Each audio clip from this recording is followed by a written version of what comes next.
Welcome to Pillowside Night Stories. Tonight, you don't have to be cheerful for anyone. You don't have to make conversation or carry the weight of the season on your shoulders. For a little while, the only thing you need to do is rest. Outside, the world is winter. You find yourself walking through a narrow street, the kind that could belong to any old town in the world. Except tonight, everything is softened under a heavy curtain of snow. Snowflakes drift past the lamps in slow, swirling spirals, each one catching the light for a brief moment before disappearing into the air. Your boots press gently into the fresh snow, leaving soft footprints that are already beginning to blur beneath new flakes. Crunch, crunch, crunch. There is a hush in the air, the special kind of silence that only comes on a snowy night. You feel the cool sting of winter on your cheeks, the tip of your nose a little cold, your breath leaving you in pale silver clouds that fade into the dark. For a moment, you notice how tired your body feels. How much you've carried, not just today, but all year. And yet here you are, moving slowly through this velvety winter night with nothing you have to do but walk. As you pass the last of the familiar houses, the street begins to narrow and curve. Old stone walls rise on either side, their tops crowned with snow like frosting on a cake. A gust of wind slips through the passage, ruffling your coat and tugging at your scarf, but it isn't harsh. It's more like a reminder that you are very much alive, here in this moment. You take a slow, steady breath. In. Cool, crisp air filled with the scent of snow and distant pine. Out. A small cloud of warmth carrying with it a little bit of the day's tension. You try that again. Inhaling the quiet of the night. Exhaling the noise of the day. With each breath, you feel your thoughts begin to drift a little further from the world behind you. Ahead, the passage opens into a small square, almost hidden between rows of old stone buildings. A place you might walk past 100 times and never really see. Tonight, though, you see it. On the far side of the square stands a building that seems older than the rest. Its walls are made of dark stone, worn smooth by time and weather. Tall, arched windows are set deep into the facade, their glass glowing with a soft, amber light that spills out onto the snow. Above a heavy oak door, you can just make out a carved symbol, a circle of stars surrounding an open book. No words, and yet you understand. A library. A very old one. The wind gathers itself in the square behind you, swirling the snow into a gentle, playful dance. You move toward the door, feeling some invisible thread tugging you closer. As you reach the great oak door, you notice the grain of the wood, dark and polished by countless hands. The iron handle is cool under your fingers, even through your gloves. You pause for a moment and take another slow breath. In bringing in clarity, the simple fact that right now you are safe, standing at the threshold of somewhere new. Out, letting go of everything that doesn't belong to this night. Then, gently, you push. The door opens with a low, satisfying creak, like a sigh from something ancient and kind. At once, the sound of the wind drops away, like a curtain falling. A wash of warm air strokes your face, carrying the scent of old paper, leather bindings, beeswax polish, and a hint of wood smoke. You step inside. The door eases shut behind you with a soft, final thud. The world outside becomes a muffled memory, and you find yourself standing in the Library of Legends. The first thing you notice is the quiet. Not an empty quiet, but a rich, layered hush, like the silence between pages in a well-loved book. High above you, arched wooden beams curve gracefully overhead, the ceiling lost in warm shadow. Shelves stretch up the walls, filled with books of every size and color. Deep greens, faded reds, soft browns, their spines lined up like old friends, standing shoulder to shoulder. Soft pools of golden light spill from shaded lamps, leaving the corners in a velvety dusk. At one end of the room, a great stone fireplace burns steadily, its flames burning low and gentle, casting a slow, amber glow over the nearest shelves. You can hear the quiet murmur of the fire, the occasional soft crackle as a log settles and sighs. You become aware of your body again, standing there in the middle of the library. Your shoulders, your back, your jaw. Without trying to change anything, you simply notice. Notice if your shoulders are lifted a little higher than they need to be. Notice if your jaw is clenched or if your tongue is pressed against the roof of your mouth. On your next breath out, you let your shoulders drop just a fraction, as if the warm air here were gently pressing them down and back into a more natural place. Your arms hang a little heavier at your sides. You might even roll your shoulders in the smallest, slowest circle, inviting the muscles there to soften. Then your jaw. You allow your teeth to part just slightly so your tongue can rest loosely at the floor of your mouth. The muscles along the sides of your face soften, releasing a tension you might not have known you were holding. You take another easy breath. In the scent of old paper and beeswax. Out a little more of the day. As your gaze drifts around the room, it catches on something small and delicate, tiny specks of dust floating in the lamplight. They turn and tumble in the warm air, each one glinting faintly, like distant stars underwater. You allow your attention to rest on them for a moment.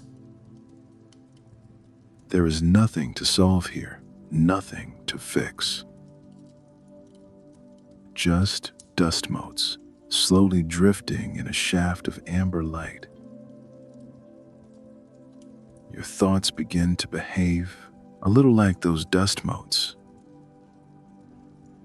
Instead of rushing, they slow. Instead of clinging, they drift. They move across your mind and then float away again without needing your attention. You don't have to hold them. You don't have to chase them. You can simply watch them go. Your hands, which may have been curled or slightly tense, start to soften too. You might imagine that each finger is a small candle, being gently warmed by the fire, melting any tightness away. Your palms feel heavier, warmer, more at ease. Here, in this ancient library, with the storm sealed safely outside and the fire murmuring softly, your body begins to remember what it feels like to let go. After a few moments, you become aware that you are not alone. At a long wooden table near the fireplace, someone is sitting. The figure is turned slightly away, head bent over a small reading lamp, the light forming a halo around a crown of silvery hair. You hear the soft, familiar sound of a page being turned, a whisper of paper against paper. The person looks up as if sensing your presence, and you see a face lined with time, but lit by eyes that are calm and kind. There is no surprise in that gaze, as if you are not a stranger here, but someone who has simply come home a little later than expected. The keeper of the library closes the small book in front of him with a gentle motion, fingers lingering for a moment on the cover, as if to thank it. He doesn't speak. He doesn't need to. Instead, he lifts one hand and makes a small, graceful gesture toward a nearby chair, a velvet armchair set at an angle to the fire. You notice it now, as if it had only just come into focus. The chair is upholstered in deep, wine-red fabric, its cushions plump and inviting, a thick wool blanket folded neatly over one arm. You walk toward it, feeling the floorboards, solid and reassuring under your feet. As you reach the chair, you let yourself sink down into the velvet. The cushion gives slowly beneath you, cradling your weight, supporting the curve of your spine. You lean back, resting your head against the high, padded back of the chair. The warmth from the fire reaches you here, not too hot, just a comforting, steady glow on your legs and hands. The keeper watches you settle, his eyes soft, like someone who has seen many travelers arrive in this room, carrying all kinds of invisible burdens. When he seems satisfied that you are comfortable, he rises from his chair with the slow, unhurried grace of someone who has all the time in the world.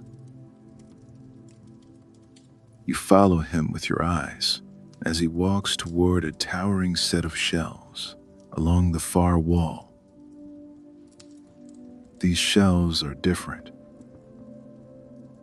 The books here are older, their spines thicker, their covers worn smooth by countless hands. The keeper runs a gentle hand along the row, fingers brushing each spine as if greeting old friends. At last, his hand settles on a single volume. A great book bound in deep red leather, its edges scuffed, its gilded title softened with age. You can just make out the words, etched faintly in gold, Christmas Chronicles. He pulls the book free, with a low rustle, its weight solid and reassuring in his hands. Returning to the fire, the keeper sets the book down on a small round table beside your chair. The sound it makes is a soft, cushioned thump like a heartbeat in a quiet room. He opens the cover slowly, and the hinges of the old binding utter a faint, contented creak. You can smell the paper now, that dry, slightly sweet scent of pages that have seen many winters. The keeper turns a few pages, the sound of each thick sheet moving over the next, a gentle shh that seems to soothe the air itself. When he finds the place he is looking for, he leaves the book open, its pages glowing softly in the firelight. He does not lecture. He does not explain. He simply rests one hand lightly on the edge of the page and gives you a small nod as if to say, "Look." Your eyes drift down to the delicate lines of ink curling and looping across the page in a script so old it almost seems to shimmer. As you gaze at the words, they begin to blur, not out of focus, but into something deeper, into images, into feelings. It is as though the book itself is opening not just on the table, but inside your mind. The warmth of the fire fades to a softer glow, and another kind of warmth takes its place. When you open your inner eyes again, you are standing in a narrow stone street under a velvet night sky. The air here is not sharp with winter, but mild and gentle, carrying the faint scent of the sea. Whitewashed houses rise on either side, their small windows glowing with lamplight. From a nearby home, you catch a trace of warm bread, of spices, of a day winding down. It is late and the town is quiet. Almost everyone is asleep. Almost. At the end of the street, a figure appears. A person wrapped in a simple cloak, hood drawn up, steps slow and measured. You cannot see the face, and you do not need to. You can feel, even from here, the softness in this presence, the quiet purpose. In one hand, the cloaked figure carries a small leather pouch. It clinks softly with each step. Not the harsh, jangling clatter of coins in a crowded marketplace, but a gentle, muffled sound like small stones in a stream. The figure moves toward the first house, where a narrow window has been left slightly open to let in the cool night air. Beneath the window, hanging neatly over the stone sill, is a pair of simple wool stockings, dried and ready for morning. The cloaked person pauses, and for a heartbeat, The entire street seems to hold its breath. Then, with a slow, careful motion, a hand reaches into the pouch. You hear it, the delicate clink of metal against metal, soft and precise. A few small shapes are placed gently into the waiting stockings, the wool stretching just a little under the quiet weight. There is no need for thanks, no need for witnesses. The gift is the whole story. The figure steps back, lets the cloak settle, and continues along the street. House after house, window after window. At each one, a pause, a quiet breath, the soft clink of coins, the gentle sigh of wool, accepting a secret gift. As you watch this simple ritual, a warmth begins to spread in your own chest. Not the fiery rush of excitement, but something steadier, like embers glowing long after the flames have died down. You imagine the morning to come, bare feet pattering over cool stone, sleepy eyes widening at the sight of stockings that are no longer empty. The quiet joy of realizing that someone, somewhere, has been thinking of you in the dark of the night. You breathe in, feeling that same quiet joy settle inside you. Then, like a page gently turned, the scene begins to grow softer around the edges. The white houses blur, the lamplight stretches into streaks of gold, and the gentle sea breeze fades into the familiar murmur of the library fire. You are back in the armchair. The velvet under your hands, the wool blanket still folded by your side, the soft glow of the lamps around the room. On the table, the pages of the Christmas Chronicles have shifted slightly, as if stirred by a breeze only they can feel. The keeper stands nearby, watching you with that same gentle interest, like someone listening to a familiar melody played in a new way. Your body feels a little heavier in the chair now. You're breathing a little slower. You notice that your hands have relaxed even more, fingers resting loosely on the arms of the chair. The keeper turns the page. The sound is soft but rich, like cloth moving over wood.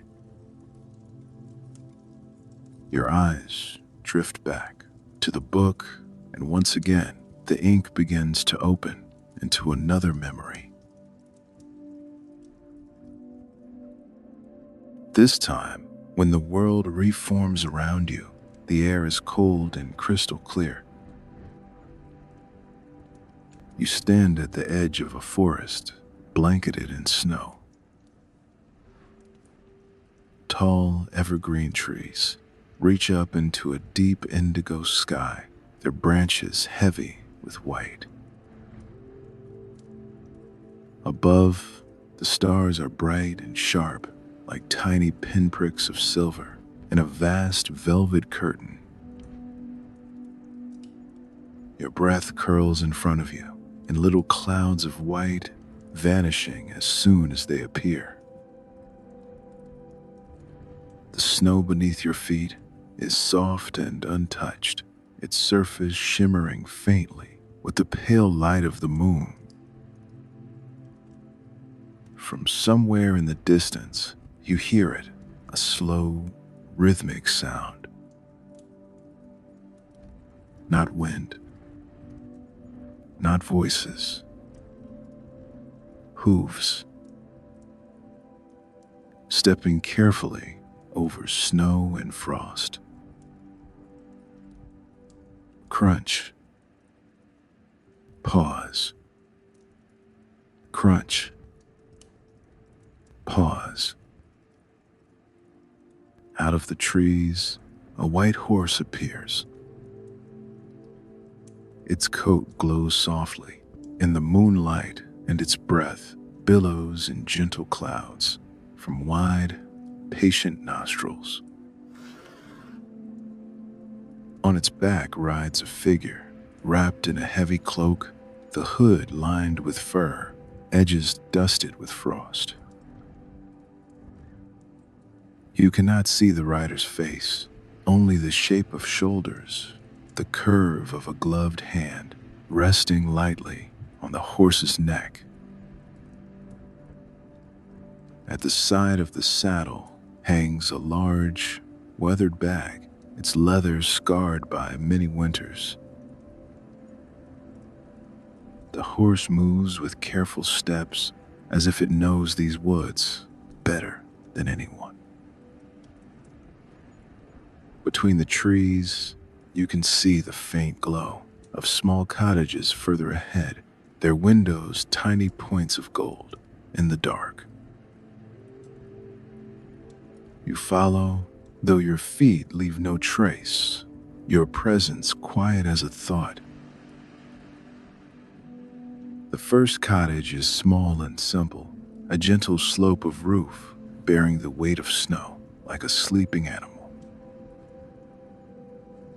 By the door, someone has left out a pair of little shoes, their leather worn but carefully polished. Beside them, in a shallow wooden dish, are a few stalks of hay and a slice of carrot offered to any passing friend of the winter night. The horse stops, lowering its head to sniff the simple gift. You hear the soft crunch of hay between its teeth, the gentle tick of its bridle as it chews. The cloaked rider dismounts with quiet ease, boots pressing lightly into the snow. Reaching into the leather bag, they pull out a small parcel wrapped in simple cloth and tied with a length of twine. With slow, deliberate care, they place the parcel into each of the little shoes, a sweet, a toy, a small, shining orange. No one inside the cottage stirs. The night keeps its secrets. Again and again, the pattern repeats. The soft tread of hooves through the snow. The hush of trees overhead, their branches heavy and still. Little shoes lined up by doors, tiny offerings of hay and carrots changed by unseen hands into small, gleaming treats. With each stop, you feel the forest around you grow more gentle, as if the very air is learning the shape of kindness. You may notice, as you watch this winter rider move from home to home, that your own breath has settled into the same rhythm. In with the hooves, out with the gifts. In with the cold, clean air. Out with a softer heart. All across this snowy land, children sleep, unaware of the quiet visitor passing through their dreams. All they will know in the morning is that someone caring has walked these paths while they rested. The image softens now, like frost melting slowly from a window pane. The horse, the rider, the cottages all dissolve back into the amber light of the Library of Legends. You are in the armchair once more.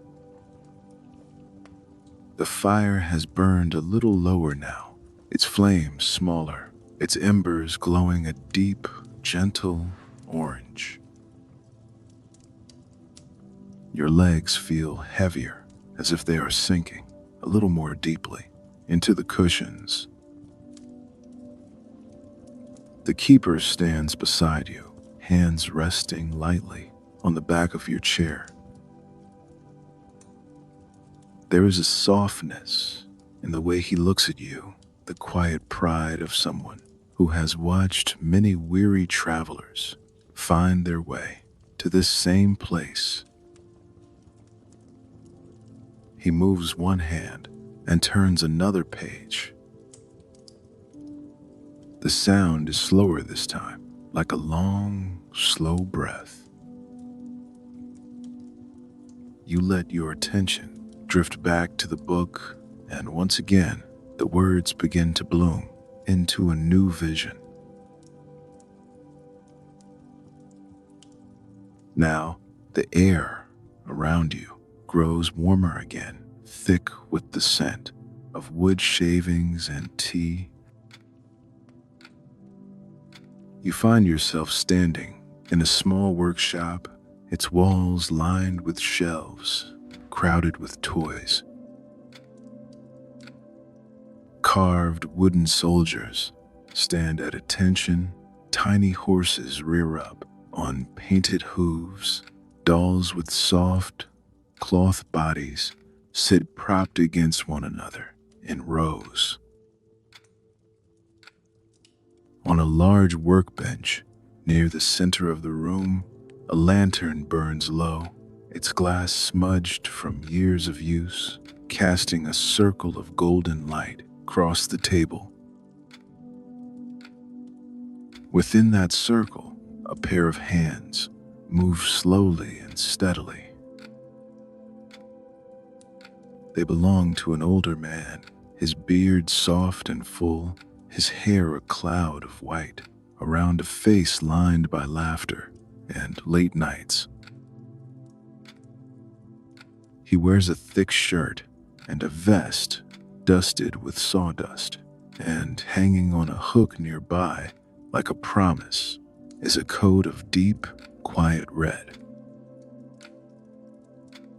He is working on a small toy, a wooden train, its tiny wheels smooth and round. You hear the gentle rasp of sandpaper against wood, the faint, satisfying scratch as he perfects each curve.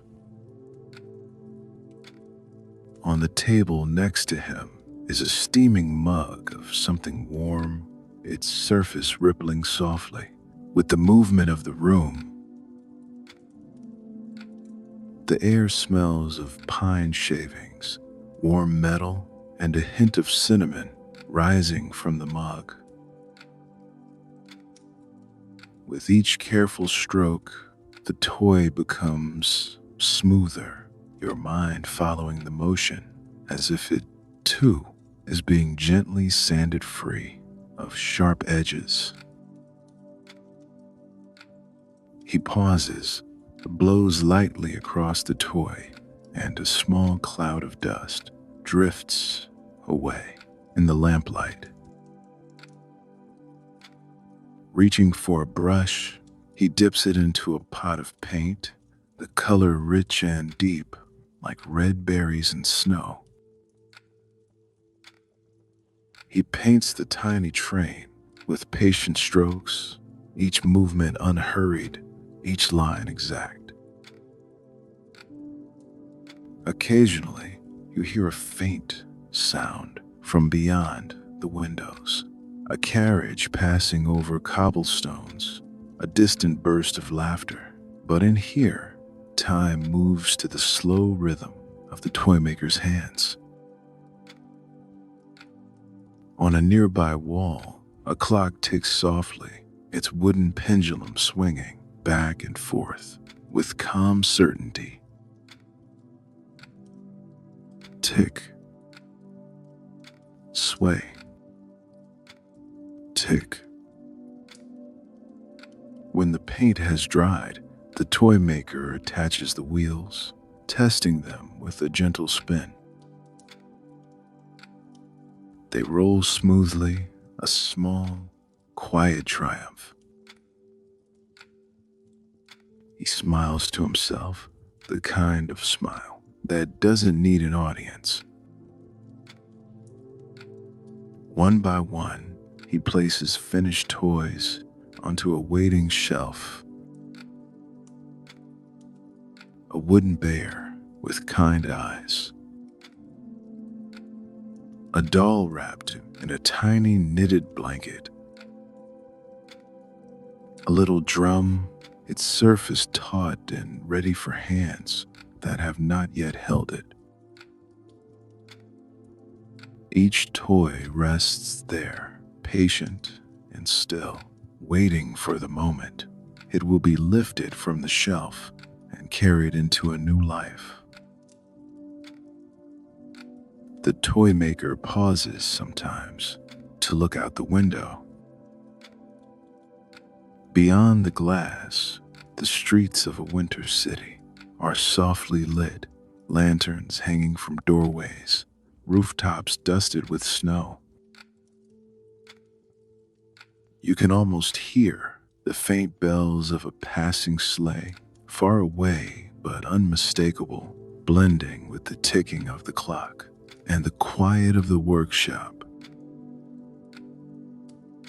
Returning to his bench, he picks up a length of red fabric, thick and warm. With careful hands, he sews, stitch by stitch, the pieces that will become a coat. You watch the red cloth take shape under his fingers. A sleeve here, a collar there, a fold of fabric that will one day wrap around shoulders on a very cold night. As he works, you feel a sense of continuity, of threads weaving through time. The secret giver, the winter rider, the patient Toymaker, all of them meeting somewhere in the space between these stitches. The rhythm of his work begins to blur like a song heard through a wall. The edges of the workshop soften, the shelves of toys fading into an amber haze. The red coat on its hook becomes just a streak of color in a field of warm light. Then even that melts away, and once more you are in the quiet glow of the library.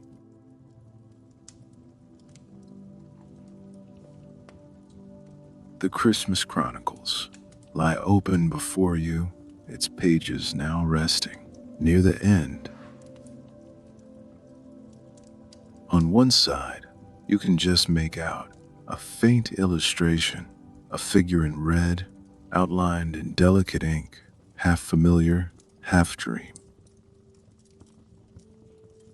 You realize, in a gentle, unhurried way, that you have just walked through the layers that formed this image.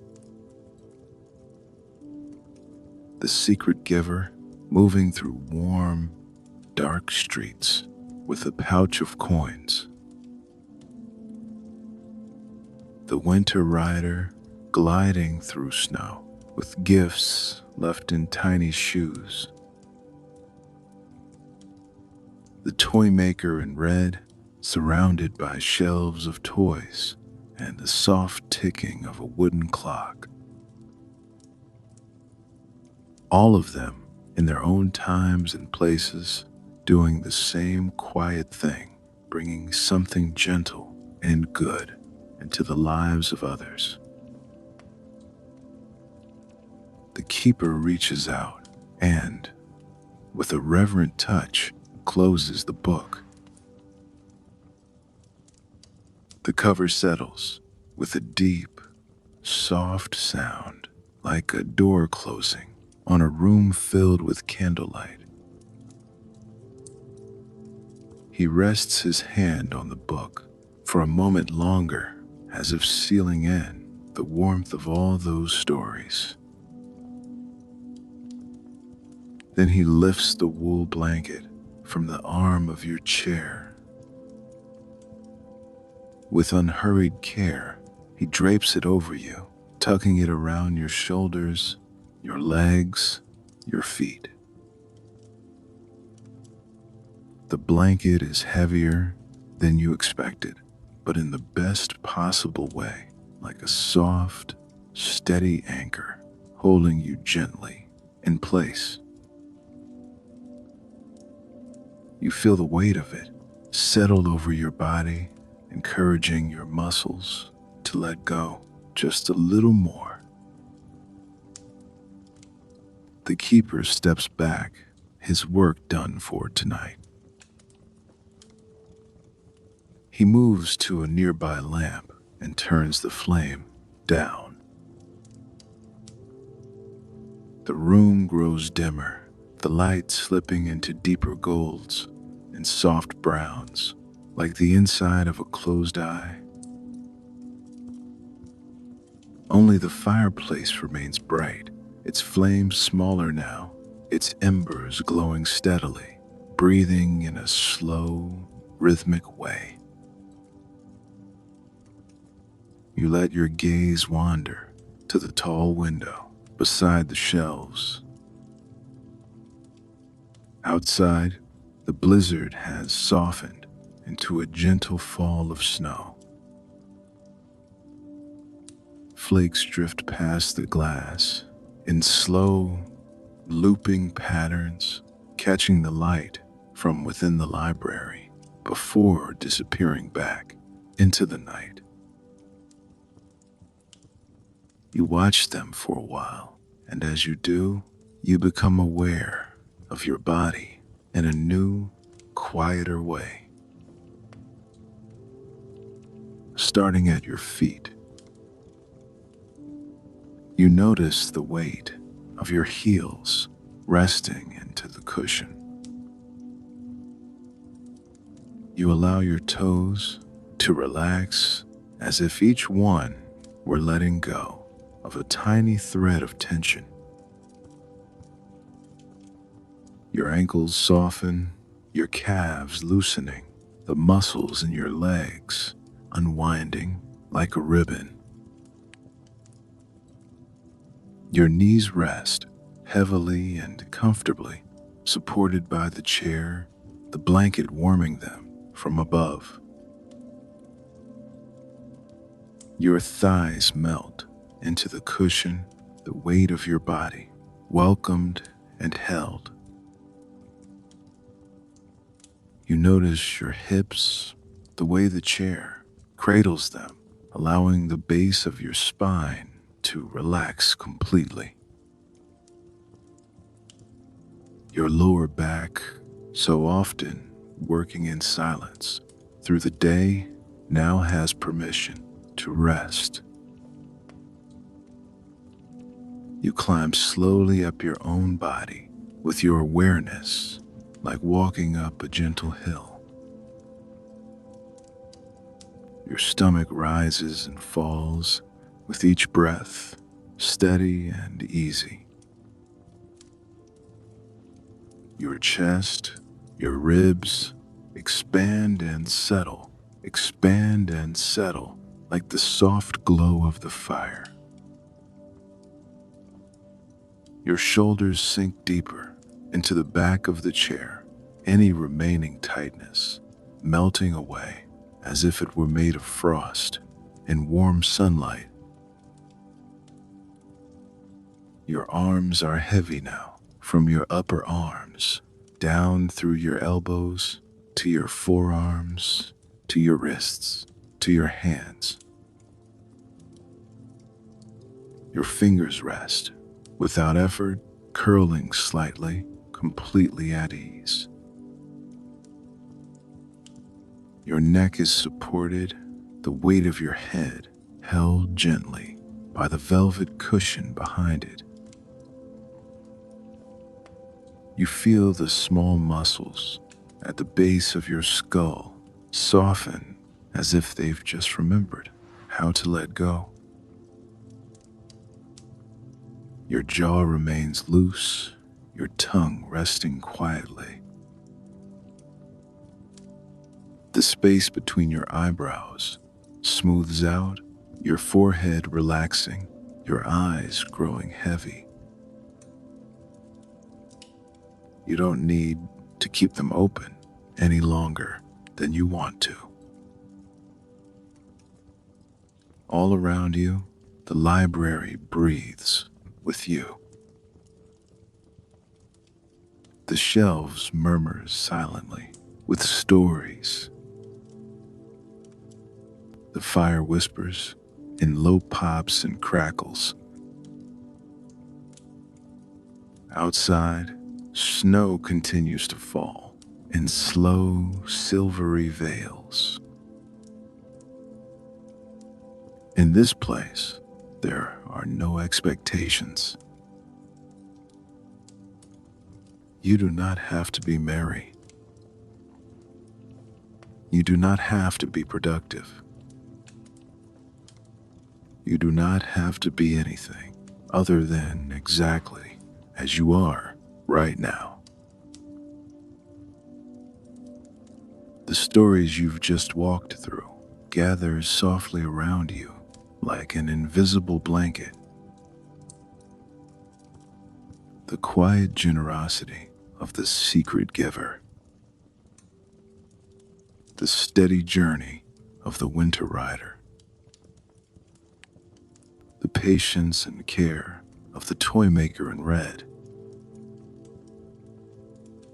Together, they form a single feeling, a warm, glowing certainty that somewhere in the fabric of winter, there is always someone or something watching over the night with kindness. You are part of that story, too. Somewhere in the great, unfolding tapestry of winters past and winters to come, your own quiet acts of kindness are stitched into the pattern. You might not always see them. You might not always remember them, but they are there. Tonight, you don't have to give anything more. You have done enough. You are enough. The keeper moves softly through the shadows now, tending to lamps, straightening a stack of books, letting you drift without disturbance. If any thought tries to tug you back into the noise of the day, something you said, something you forgot, something you haven't done yet, you can imagine placing it on a small blank page in the Christmas Chronicles. The keeper will hold it for you until morning. You don't need to read it now. Not tonight. Your only task is to rest, to drift, to let sleep find you in its own time. You are safe. You are warm. You are held. The library will still be here when you wake. The stories will still be waiting, patient and kind. For now, you can let the last traces of wakefulness melt away like snowflakes dissolving on the surface of a warm hand. Breath by breath, thought by thought, you sink deeper into the soft, velvet dark behind your closed eyes. Santa's story, the winter's story, your own story, all of them can rest. Sleep comes, quietly, inevitably, like snow, falling on a still night.